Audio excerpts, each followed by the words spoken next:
마태복음 16장 26절에는 이러한 말씀이 있습니다. 마태복음 16장 26절에는 사람이 온 세상을 얻고도 자기 목숨을 잃는다면 무슨 유익이 있겠느냐? 사람이 자기 목숨의 대가로 무엇을 주겠느냐? 하면서 27절에 인자가 아버지의 영광 가운데 그 천사들과 함께 올 것이니 그때 각자에게 그 행위에 따라 갚아줄 것이다. 마태복음 16장 26, 27절 그 다음에 오늘 요한복음 10장 28절 말씀을 같이 보겠습니다. 자, 여러분이 지금 이 시간 죽음으로 내세에 들어가면은 두 가지 현상을 딱 알게 될 것입니다. 첫째로 여러분의 의식이 여전히 그대로 있다는 걸 여러분은 알 것입니다. 즉 죽음 이후에도 사람은 그 의식이 그대로 있는 거예요. 그 의식이 조금 더 줄어들거나 희미해지거나 그렇지 않고 그 의식이 지금 내가 알고 있는 의식 그대로 그 의식을 가지고 있습니다. 두 번째는 사람이 죽은 이후에 내세에도 사람은 그 감각이 여전히 살아있다는 것. 이 두 가지 감각이 여전히 살아있습니다. 그러니까 사람이 죽은 이후에는 그 지금 이후에 어떻게 됩니까?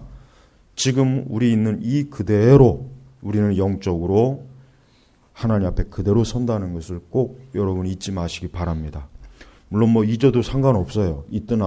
잊지 않던 그건 그대로 될 것이기 때문에. 그래서 우리 신자들은 항상 하나님 앞에 언제라도 내가 그분 앞에 설 준비를 잘 하고 있어야 돼요. 오늘 마태복음의 16장 보면은 사람이 온 세상을 얻고도 그러면서 하신 말씀이 뭐냐면 자기 목숨을 잃는다면 무슨 유익이 있겠느냐.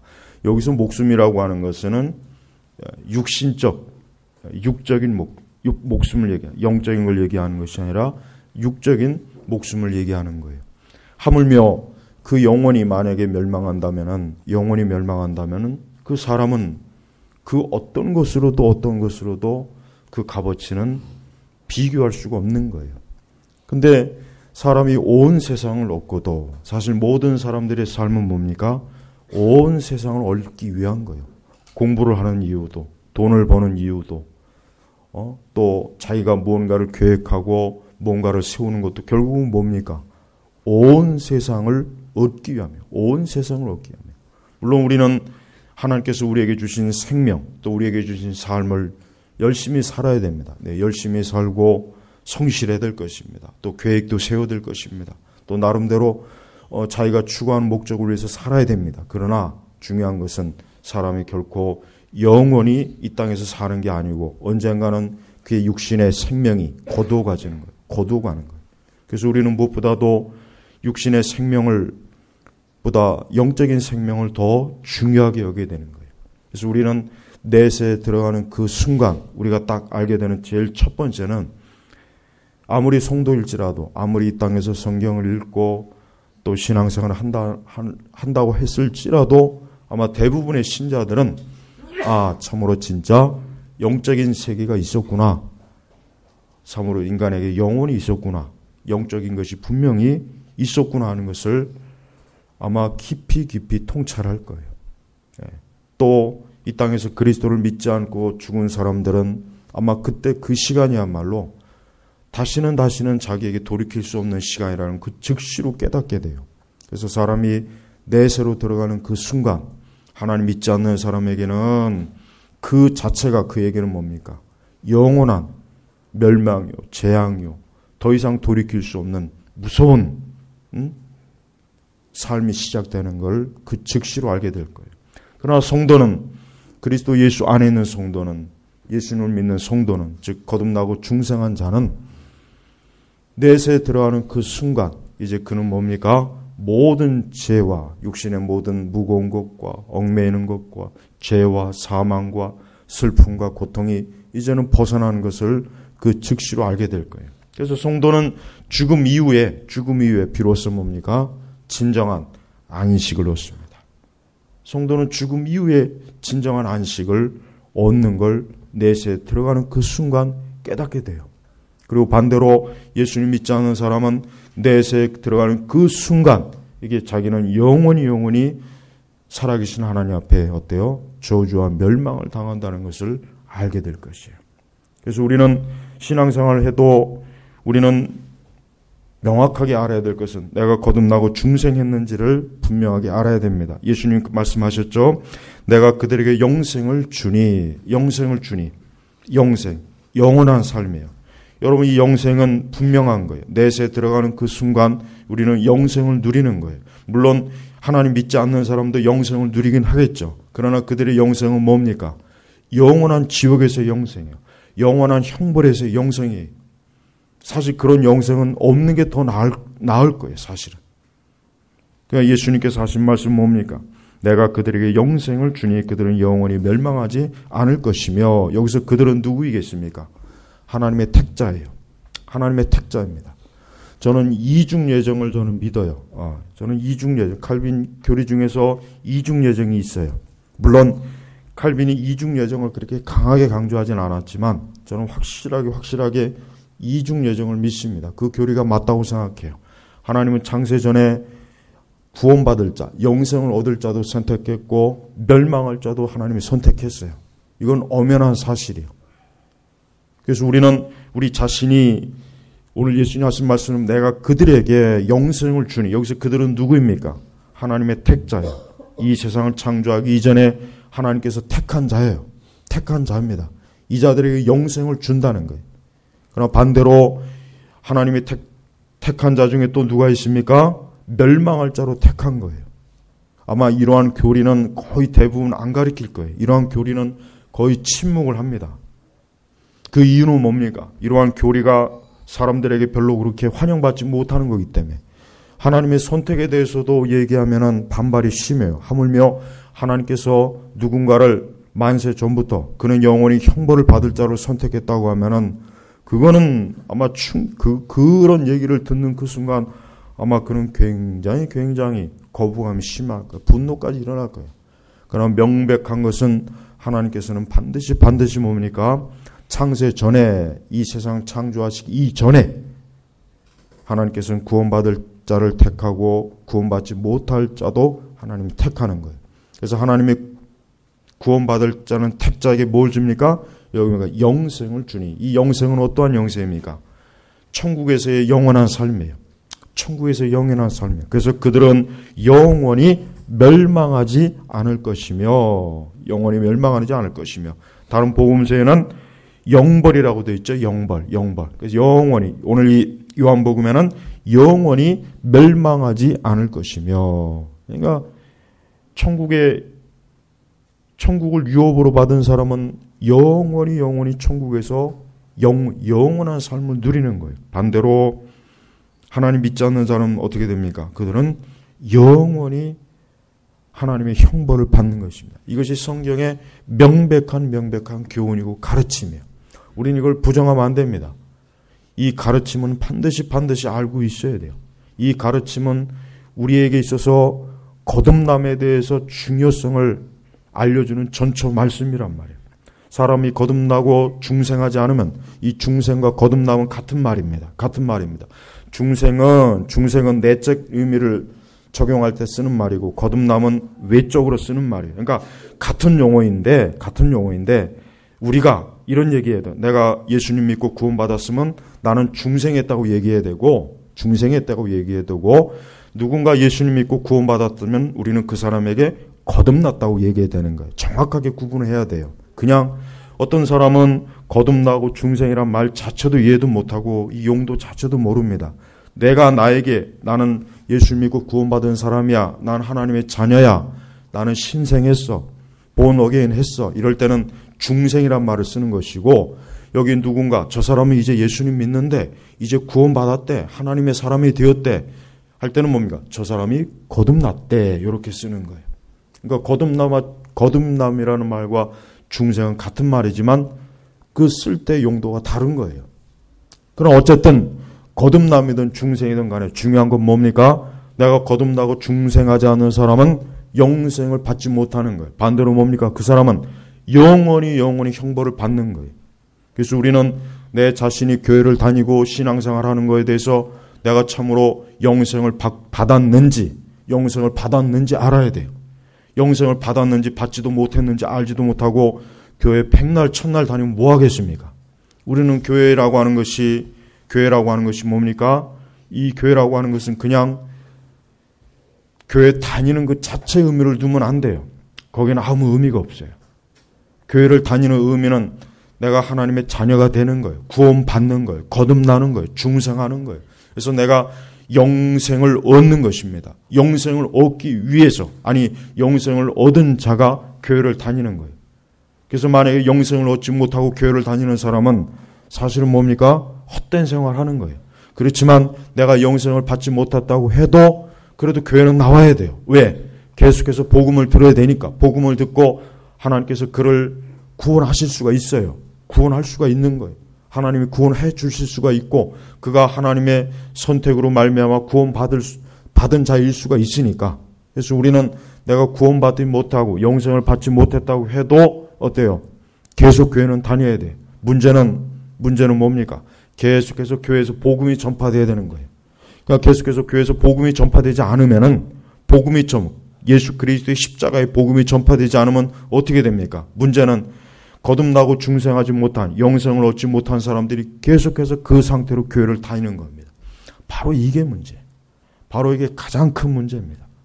그래서 여러분, 교회를 다니는 사람들은 1차적으로 내가 예수 그리스도께로부터 영생을 얻었는지, 또 내가 거듭나지 못했거나 영생을 얻지 못했거나 중생하지 못해서 여전히 내가 육적인 사람, 자연인, 즉 어머니 뱃속에서부터 우리는 부패하고 타락한 존재로 잉태되고 태어나는 그 순간에도 여전히 그렇게 우리는 나오는 거예요. 그 상태 그대로 가면 어떻게 됩니까? 그는 영벌을 얻는 거예요. 이거는 인간에게 주어진 엄연한 현실이에요. 이거를 부정할 수는 없는 거예요.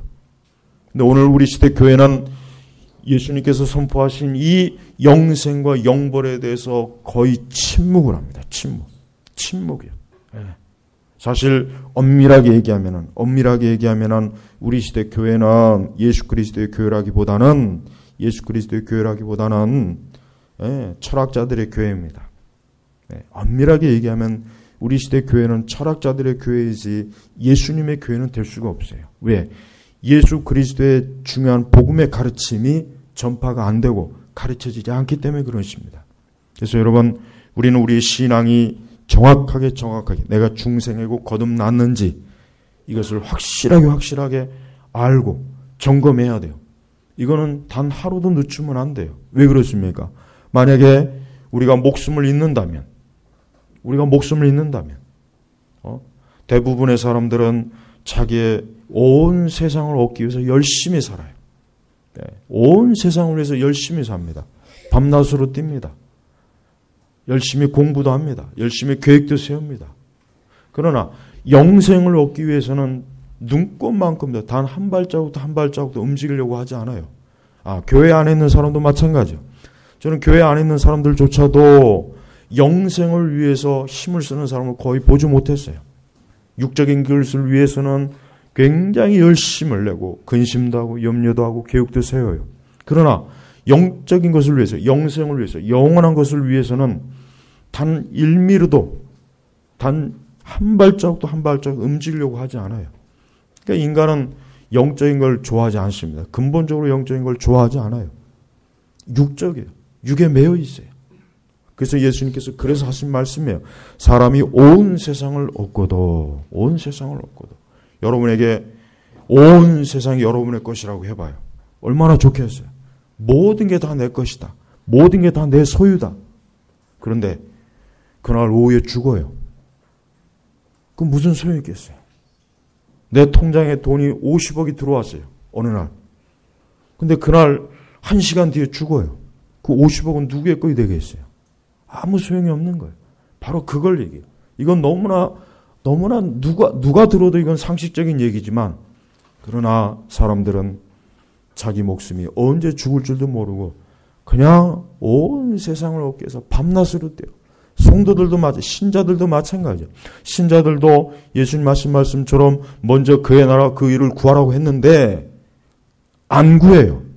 먼저 그의 나라 그 의를 죽어도 안 구해요. 죽어도. 먼저 나의 나라와 내 세계를 구하는 게 그게 습관이 되어버렸어요. 하지만 그것은 굉장히 위험한 것이고 좋지 않은 거예요.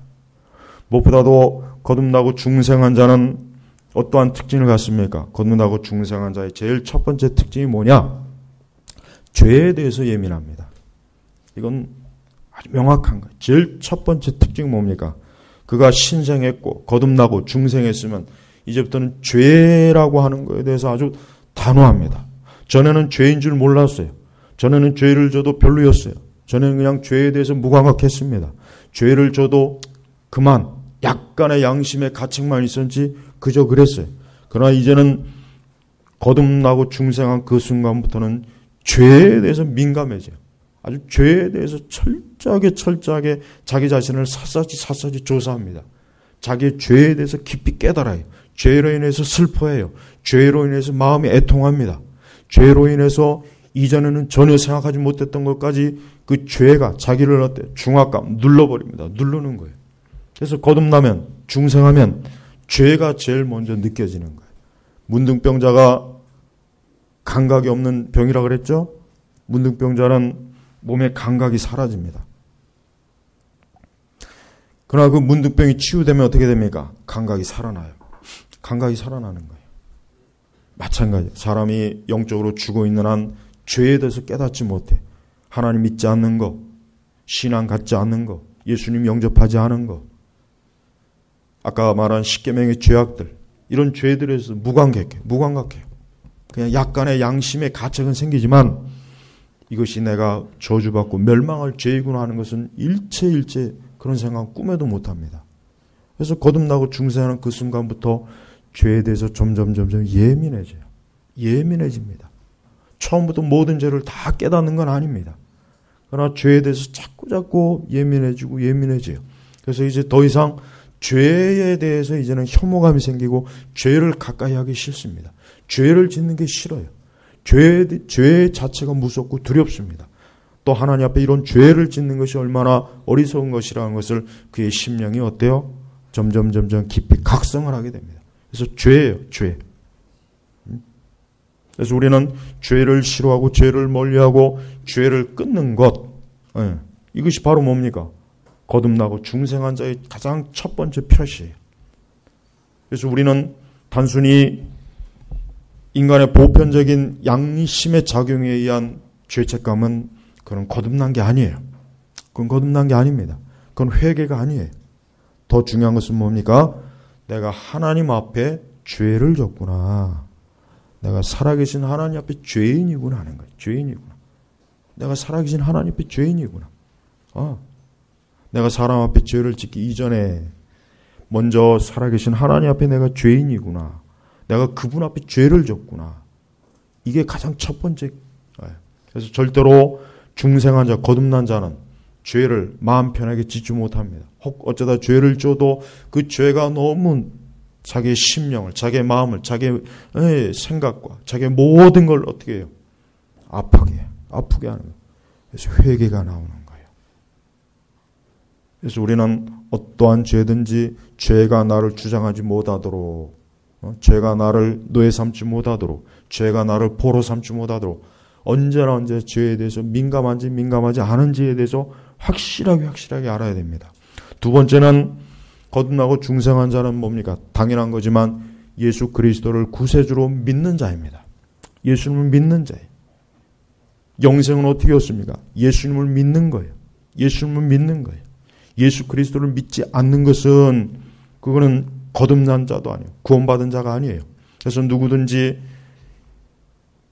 어느 누구라도 그가 신앙생활 할 때, 그가 믿었을 때, 그가 하나님의 자녀라면 확실하게 알아야 될 건 뭐냐면 나는 예수님을 구주로 믿고 있는가? 나는 예수님을 나의 구세주로 영접했는가? 이겁니다. 믿음으로. 행위가 아니에요. 믿음이에요. 믿음이요. 그래서 확실하게 내가 예수님을 구세주로 영접했다고 하는 분명한 믿음이 내 안에 있어야 돼요. 있어야 되는 거예요. 이게 없으면 그는 거듭난 게 아니에요. 중생한 자 아니에요. 구원받은 자가 아니에요. 그래서 우리 스스로가 내가 예수 그리스도를 구세주로 영접했는가 깊이 자기 자신을 살펴야 됩니다. 말씀으로. 또한 거듭나고 중생한 자의 특징이 뭡니까? 아까 얘기했지만 첫 번째는 죄에 대해서 감각이 이제는 살아나는 겁니다. 영적 감각이. 그러나 그거는 소극적인 거예요. 거듭나고 중생한 자의 세 번째 특징이 뭐냐? 이제는 거룩과 성결을 추구하는 거예요. 이제는 적극적이에요. 이제는 죄를 짓지 않는 죄에 대한 어떤 예민한 민감한 양심적 민감한 거기에서 멈추는 것이 아니라 이제는 뭡니까? 적극적으로 거룩과 성결을 추구하는 거예요. 거룩과 성결을 추구하는 거예요. 그래서 이런 과정을 통해서 뭡니까? 우리 성도는 성화되는 거예요. 성화되는 것입니다. 성화되는 것이. 그래서 성도는 항상 자기 자신이 성화되고 있는가? 이 성화는 뭡니까? 영적인 성장을 얘기하는 거예요. 영적인 성장이에요. 영적인 성장이 없으면 그 사람은 성화가 안 되는 거죠. 근데 더 근본적인 문제는 거듭나지 않은 거예요. 거듭나지 않은 거예요. 여러분이 만약에 작년이나 재작년이나 3년 전이나 4년 전이나 그때보다 훨씬 더 모든 면에서 내가 영적인 열매를 맺고 있는지, 말씀의 열매를 맺고 있는지, 믿음의 열매를 맺고 있는지, 거룩한 열매를 맺고 있는지, 성결의 열매를 맺고 있는지를 살펴야 됩니다. 그게 성화예요. 성화. 이런 거 없이 그냥 교회를 다니는 거에 만족하면 안 되는 거예요. 그래서 성결을 추구해야 돼요. 거룩을 추구해야 됩니다. 적극적이에요. 적극적으로 더 하나님 앞에 거룩하고 성결된 것을 자꾸 어때요? 추구하는 거예요. 이건 소극적인 게 아니에요. 하지만 거듭나고 중생하지 못한 자는 근본적으로 거룩과 성결을 어떻습니까? 싫어합니다. 그걸 싫어해요. 그걸 절대 좋아하지 않아요. 마지못해 싫어해요. 기쁨이 없어요. 그러니까 성도의 참된 기쁨은 뭐냐? 성도의 참된 기쁨은 클럽 가서 춤추는 게 기쁜 것이 아니라 예배당 와서 기도하는 게 더 기쁜 거예요.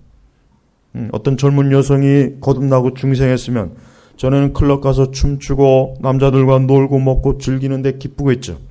그게 생의 유일한 목적이고 낙이고 인생의 목표일 거예요. 그러나 그가 예수님을 믿고 거듭나고 중생한 그 순간부터 그는 뭡니까? 이제 그런 것들이 어때요? 혐오스러워지는 거예요. 싫어지는 거예요. 이제는 기도하는 것, 말씀 읽는 것, 이제는 하나님을 찬송하는 것, 이제 하나님과 단둘이 골방에 있는 것, 이게 가장 기쁜 거예요. 이게 제일 좋은 거예요. 그냥 좋은 게 아니라 전에는 죄를 정말 진심으로 사랑해서 좋아했어요. 우리는 죄를 사랑하는 거 누구나 다 알아요. 그건 설명할 필요가 없어요. 그러나 반대로 거룩과 성결을 적극적으로 사랑하는 것은 이건 굉장히 중요한 문제예요. 에드워즈의 감정을 제가 또 얘기할게요. 그 책은 한 번쯤 꼭 읽으면 좋은데 사실 어렵습니다. 굉장히 어려워요. 읽으면 머리에서 막 지가 날 거예요. 대부분의 사람들은. 자, 우리는 보통 이래요. 우리는 이런 생각을 가져요. 내가 오늘도 주일이니까 예배당 가야지. 말씀도 듣고 찬송도 하고 교회 나가야지. 그런데 그 마음속에 그것에 대한 막 뜨거워서 사랑하는 마음이 아니라 전혀 그런 마음은 없어요. 그런 마음 전혀 없고 항상 늘 해왔던 거니까 오늘도 교회 가야지. 예배 드려야지. 이건 거듭난 게 아니에요. 이거 중생한 거 아니에요. 이거 잘 알아야 돼요. 자, 우리가 예전에 내가 어떤 죄를 즐겼어요. 나는 그 죄를 굉장히 좋아했어요. 난 그 죄를 너무나 사랑했어요. 너무 기뻤어요. 내가 알아서 그 죄를 찾아다녔어요. 거듭나고 중생하고 반대로 영적인 거룩함을 그렇게 사모하고 즐기는 거예요. 그래서 존 파이퍼가 왜 쾌락적 희락적 그렇지 그렇게 그 표현한 이유가 바로 그것 때문이에요. 그러니까 전에는 내가 죄에 대해서 굉장히 쾌락적이고 감각적으로 즐겼단 말이에요. 근데 반대로 거듭나고 중생하면 이제는 그런 것이 극도의 혐오감이 생기고 반대로 거룩과 성결한 일이 그것이 나에게 쾌락을 주는 거예요. 기도가 쾌락이 되는 거예요. 근데 기도를 쾌락으로 하는 사람은 없잖아요. 왜 그럴까요? 참된 거듭남과 구원이 없기 때문에 그런 거예요. 물론 때로는 기도는 어렵긴 해요. 어렵고 고단하긴 하지만 근본적으로 여기서 말하는 것은 진짜 구원받은 사람은, 거듭난 사람은 기도 자체가 클럽 가서 춤추고 먹고 마시고 노는 것보다 더 좋은 거예요. 그거보다 더 쾌락적인 거예요. 같은 걸 동시에 해봤는데 거듭나고 중생하기 이전엔 그런 육적인 게 진짜 재밌고 즐겁고 짜릿했는데 거듭나고 중생하고 나니까 그게 싫은 거예요. 아, 싫어. 이제 이런 거 싫어. 이게 이제 하면 할수록 싫어. 자꾸 멀리하고 싶어요. 내 마음에서 싫은 거예요. 억지로 누가 나를 떼어놓는 게 아니라 내 스스로가 돌아서는 거예요. 반대로 그가 이제 하나님의 자녀가 되었어요. 거듭났어요. 이제는 뭡니까? 적극적으로 하나님에 관한 영적인 것이 그게 쾌락이 주는 거예요. 그게 나를 유쾌하게 하는 거예요. 그게 나를 기쁘게 하는 거예요. 그게 나를 즐겁게 하는 거예요. 막 내 속에서 즐거움을 누리게 하는 거예요. 이게 굉장히 중요한 차이입니다. 바로 이걸 얘기하는 거예요. 그래서 우리는 거짓된 경건과 거짓된 종교적 감정에서 놀아나면 안 됩니다. 이게 큰 문제. 그래서 여러분, 적극적으로 거룩과 성결을 추구하지 않는 한 엄밀히 얘기하면 그건 거듭난 게 아니에요. 그 중생한 게 아닙니다. 그래서 우리는 우리 자신의 양심과 마음을 살펴볼 때 나는 진정으로 영적인 것을 즐기고 있는가? 영적인 것을 정말 재미있어 하는가? 그게 낙인가? 그게 나에게 쾌락을 주는가? 그게 내 마음과 내 심령에 아주 그 어떤 것보다도 나를 영적 자극으로 나를 즐거워하는 거예요. 여러분, 천국에 가면은 우리는 정확하게 천국에서 뭘 할지는 몰라요. 정확하게는 모르지만 한 가지 분명한 거는 말할 수 있어요. 그건 뭐냐면 이 땅에서 그리스도를 즐거워하지 않는 사람은 천국에 가봐야 그 사람은 천국이 전혀 기쁘지 않을 겁니다. 이거 한 가지만큼 분명할 수 있어요. 이 땅에서 영적인 게 즐겁고 기쁘고 재밌지 않는 사람은 천국에 하나님께서 혹 데려다 줘도 그 사람은 천국이 매일매일 지루할 거예요. 매일 지루하고. 차라리 나를 지옥으로 보내주세요. 차라리 지옥이 좋습니다. 틀림없이 이럴 거예요. 그러니까 설령 천국은 하나님께서 거저 보내준다고 해도 죄인은 거기서 견디지 못합니다. 견디지 못할 거예요. 또한 거듭나고 중생한 자는 뭡니까? 말씀에 의한 기준으로 삽니다. 모든 게 말씀이에요. 모든 게 처음부터 끝까지 그가 뭘 결정하거나 선택하거나 뭘 생각하거나 계획하거나 그가 누리는 감정이나 생각이나 지성이나 지식이나 경험이든 뭐든지 뭡니까? 하나님의 말씀이 기준이 되는 거예요. 말씀이 기준이 되는 거예요. 그래서 우리는 이 성경의 말씀이 내 모든 것의 기준이에요. 그래서 성경을 캐논이라고 그래요. 캐논, 표준, 잣대요, 잣대. 예. 절대 신앙생활은 감정에 의해서 하면 안 됩니다. 신앙생활은 절대로 인간의 감정이나 정서가 근본으로 나오면 안 돼요. 첫째로 말씀이에요. 철저하게 하나님의 말씀. 예? 정통 기독교는 바로 이겁니다. 정통 기독교는 하나님의 말씀이에요. 말씀. 여러분, 제가 모든 신학을 다 한번 이렇게 다 연구해 봤지만은 청교도와 개혁주의가 가장 정확해요. 왜 그러냐면 그 신학이야말로 우리를 어때요? 하나님의 말씀에 딱 묶어주기 때문에 가장 좋은 거예요. 그러나 다른 신학은 말씀에서 이탈되게 만들어요. 말씀에서 벗어나게 만들어요. 말씀에서 이탈되게 만들어요. 그래서 우리는 그런 잘못된 신학이 교회를 더럽히는 거예요. 잘못된 신학이 교회를 더럽히고 잘못된 신학이 교회를 더럽히면 결국 그 교회 안에 있는 모든 사람이 어떻게 됩니까? 잘못된 곳으로 가는 거예요. 그러니까 목회자는 목회자가 제일 예민하게 관찰해야 될 게 뭐냐면은 지금 신학이 어디로 가고 있는가, 이걸 항상 이걸 관찰해야 돼요. 지금 신학이 어디로 가고 있는가. 그 신학이 가는 곳에 교회가 가기 때문에 가는 거예요. 그 신학이 가는 곳에 교회가 가는 거예요. 그리고 교회가 가는 곳에 누가 갑니까? 여러분들이 가는 거예요. 그래서 신학이 그래서 중요한 거예요.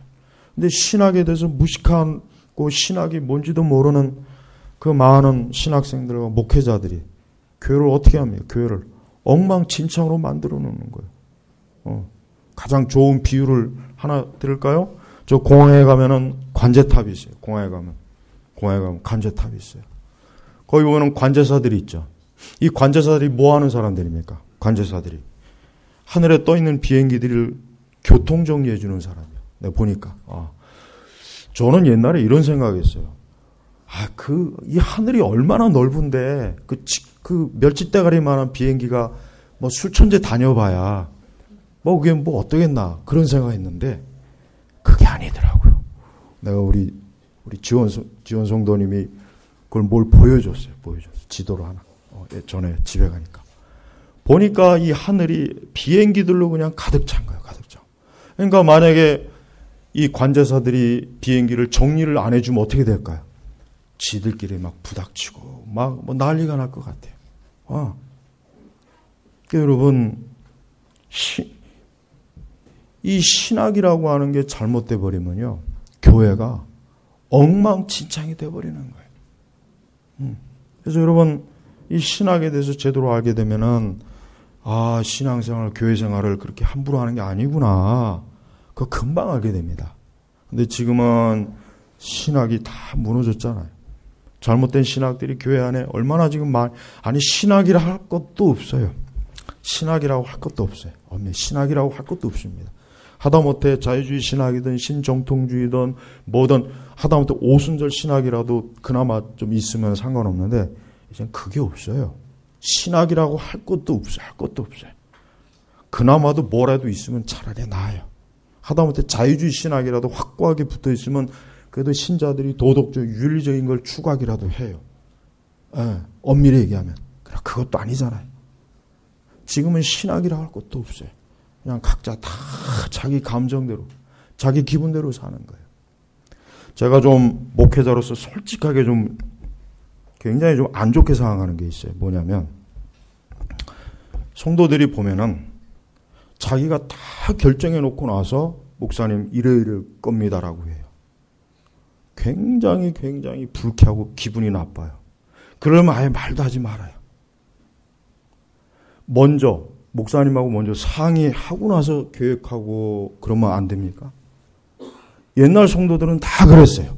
옛날 성도들은 항상 뭐든지 목사님하고 상의하고 목사님하고 기도하고 그러면서 결정을 했는데 요즘은 이것들은 먼저 지들이 다 결정해 놓고 나서 목사님 이러기로 했습니다.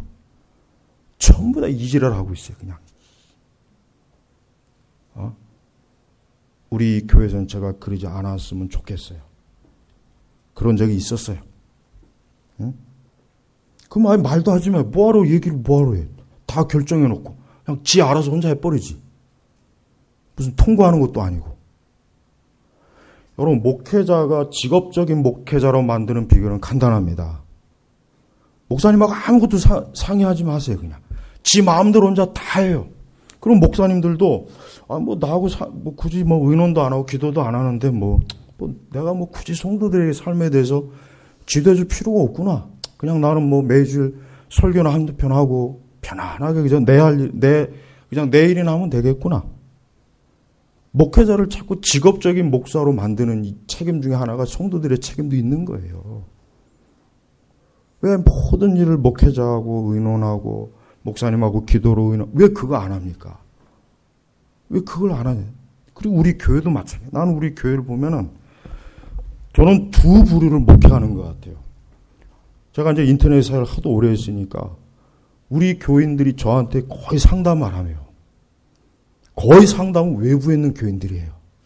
그래서 나는 도대체 내가 도대체 어느 교회 목사인가 착각이 들 때가 이제. 우리 교회 성도들은 저하고 거의 의논 안 해요. 거의 그래서 항상 제가 먼저 물어봐야 돼. 제가 너무 잘 지도해서 더 이상 물을 게 없어서 그런 건지. 물론 이제 외부 교인들은 편하죠. 부담감이 없으니까 그럴 거예요.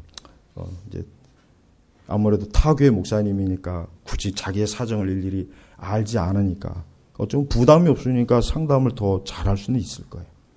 근데 저는 조금 이거 왜 외부에 있는 신자들은 이렇게 상담을 잘 요청하는데 우리 교인들은 거의 그런 게 없어요. 거의 그런 게 없어요. 거의.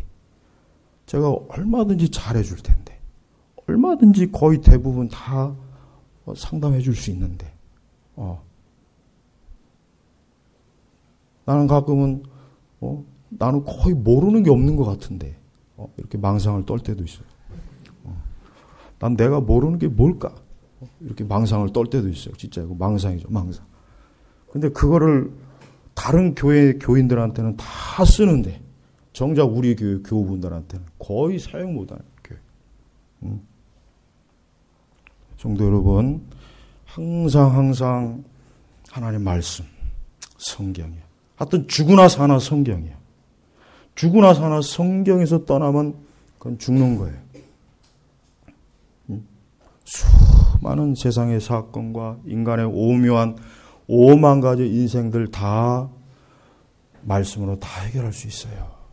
근데 정작 교회를 다니는 분들이 말씀을 신뢰 안 해요. 말씀에 무지합니다. 하나님 말씀에 경험이 없어요. 하나님 말씀이 가르치는 교훈을 몰라요.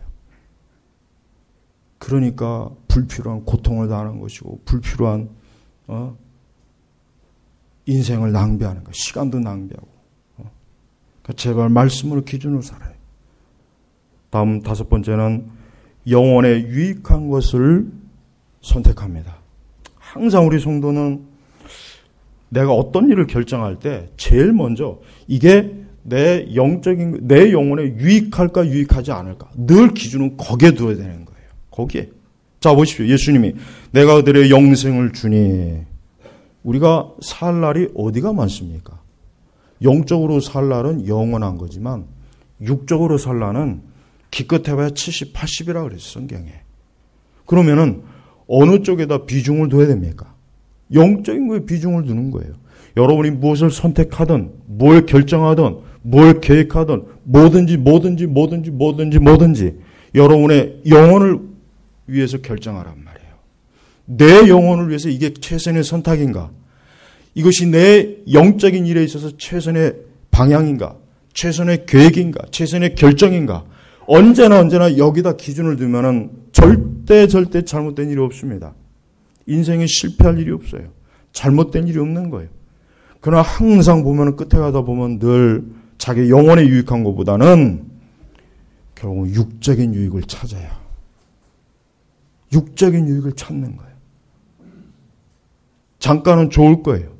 그러나 시간이 가면 갈수록 그 영혼이 고통을 받고 괴로움을 당하고 어려움을 당하면 결국 육신까지도 내 영혼이 잘 되는 것이 범사에 잘 된다 그랬단 말이에요.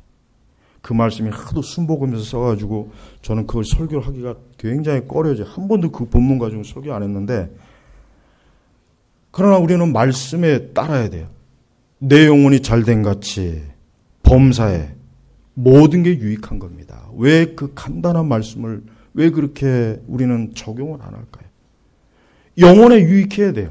뭘 결정하든 하여튼 작은 것부터 큰 것까지 여러분이 이 시간 뭘 결정할 게 있고 어떤 방향을 잡을 게 있고 뭘 할 게 있어요.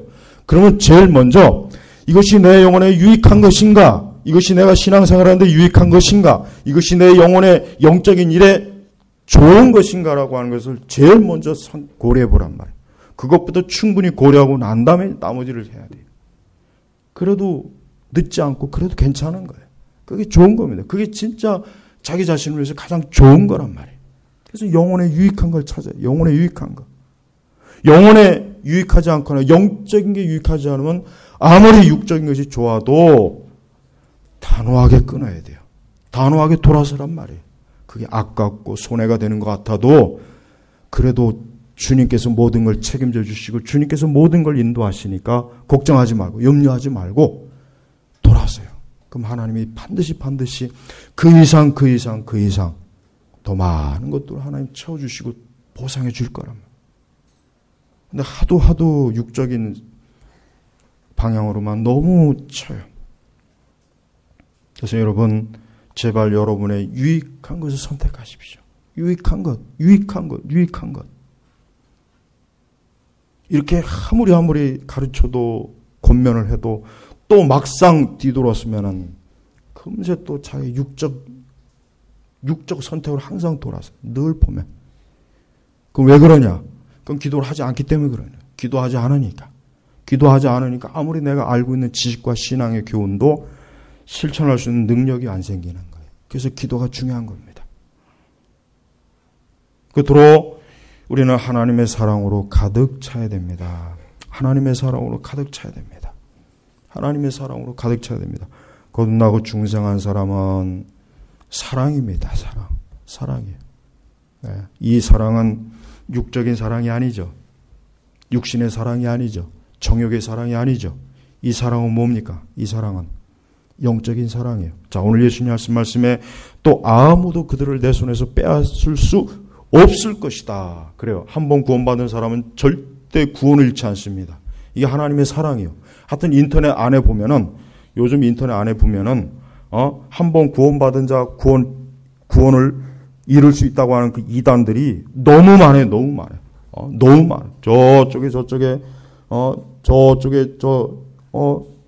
이 서울하고 성남 바로 거기에 있는 큰 교회 하나 있죠. 감리교회. 영성일기인지 마귀일기인지 쓰는 그 인간. 그 감리교. 하여튼 감리교는 이단이에요, 이단. 나는 확실하게 얘기할 수 있어요. 아주 감리교는. 어디를 봐도 감리교는 이단이에요. 성도가 진짜 예수 그리스도를 믿고 구원받았다면, 한번 선택받았다면, 제가 이제 칼빈주 5대 교회도 다 설교할 거예요. 이제 시작할 거예요. 절대 구원 잃지 않습니다. 걱정하지 마세요. 그가 설령 죄를 져도, 그가 설령 심지어 교회를 떠난다고 해도 구원을 잃지 않아요. 그러니까 절대로 신자가 구원을 잃는다고 하는 가르침을 주는, 그건 전부 다 마귀 새끼들이에요. 마귀 새끼. 그건 그리스도의 사랑을 부정하는 거예요. 예수님이 또 아무도 그들을, 여기서 그들이 누굽니까? 영생을 받은 자. 내 손에서 빼앗을 갈 수 없다. 한번 구원받은 자, 영생을 얻은 자를 감히 그리스도의 손에서 누가 빼앗습니까? 이게 하나님의 사랑입니다. 사랑. 하나님은 절대 우리에 대한 사랑을 포기하는 법이 없어요. 하나님의 사랑은 이거예요. 절대 하나님의 사랑은 성도를 포기하지 않습니다. 그 성도가 때로 많이 시험에 들고 어리석고 밀어내줘도 끝까지 뭡니까? 그 잃은 양을 찾아 그리스도께서 십자가에 매달신 거예요. 그래서 우리는 구원에 대해 염려하지 마십시오. 그리고 이것은 하나님의 사랑이 보장해 주는 거예요. 또 우리 성도들은 그 하나님의 사랑으로 살아가는 거예요. 하나님의 사랑으로. 또 우리 성도들도 하나님의 사랑이 가득해야 됩니다. 하나님의 사랑이 가득해서 여러분이 그리스도인은 사랑의 사람으로 불려야 돼요. 이 세상은 지금 사랑이 없잖아요. 세상의 궁극적인 모양이 뭡니까? 사랑이 없는 거예요. 결국은. 진정한 사랑이 없는 거예요. 진정한 사랑을 얻으려고 사람들이 헤매는 겁니다. 진정한 사랑을 얻으려고 사들은 우리의 문화를 가만히 보십시오. 이 문화라고 하는 게 결국은 뭐냐면 진정한 사랑을 찾기 위한 몸부림이에요. 노래든 소설이든 연극이든 오페라든 영화든 다 보십시오. 궁극적으로 뭘 얘기하려면은 어떤 진정한 사랑을 찾고자 하는 거예요. 근데 못 찾아요. 그 사랑은 어디 누구에게만 있습니까? 하나님에게만 있는 거거든요. 그래서 참된 사랑을 얻은 우리 성도야말로 진짜 사랑이 뭔지 알아요. 가짜 사랑이 속지 않습니다. 세상의 사랑이 속지 않아요. 어리석은 사랑이 속지 않아요. 저 세상에 화려하게 포장한 사랑이 속지 않습니다. 거짓된 자들의 사랑이 속지 않습니다. 왜? 그리스도의 사랑을 한번 맛봤기 때문에 이젠 진짜 사랑이 뭔지 가짜 사랑이 뭔지를 분명하게 아는 거예요. 그래서 절대로 그리스도의 사랑을 알고 거듭난 사람은 가짜 사랑에 속지 않습니다. 가짜 사랑에 속지 않아요. 결국 가짜 사랑에 속는 사람들은 그리스도의 사랑을 맛을 보지 못한 거예요. 우리 성도 여러분, 내가 그들에게 영생을 주니 그들은 영원히 멸망하지 않을 것이며, 멸망이란 말을 누가 썼습니까? 예수님이 썼어요. 그러니까 목사님들도 제발 좀 멸망, 재앙 이런 말을 많이 좀 썼으면 좋겠어요. 왜 이런 말을 교회에서 안 쓰는지 모르겠어요. 예수님이 멸망하지 않을 것이며, 그러니까 이 얘기는 뭡니까? 멸망할 사람이 있다는 얘기죠. 예수 그리스도로부터 구원받지 못한 사람은 멸망하는 거예요. 멸망하는 거예요.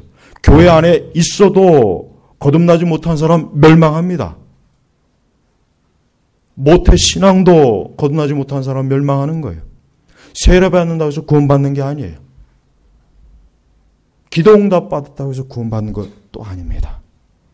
어떤 사람은 기도응답 받았으니까 나는 구원받았어. 천만에요. 그럴 것 같으면 다른 종교도 다 구원받았다고 여기게요. 불교 신자들도 불공해가지고 구원 얼마나 많이, 기도응답 얼마나 많이 받는데. 다른 종교도 기도응답 사례들 읽어보세요. 난 그거 보고 깜짝 놀랐어요.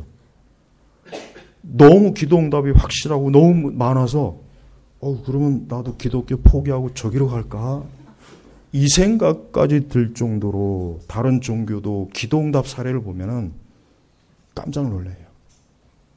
거기다 하나님하고 그 신용어만 바꾸면 기독교 간증집인지 뭐지 구분을 못합니다. 이 정도로 마귀는 역사가 강합니다.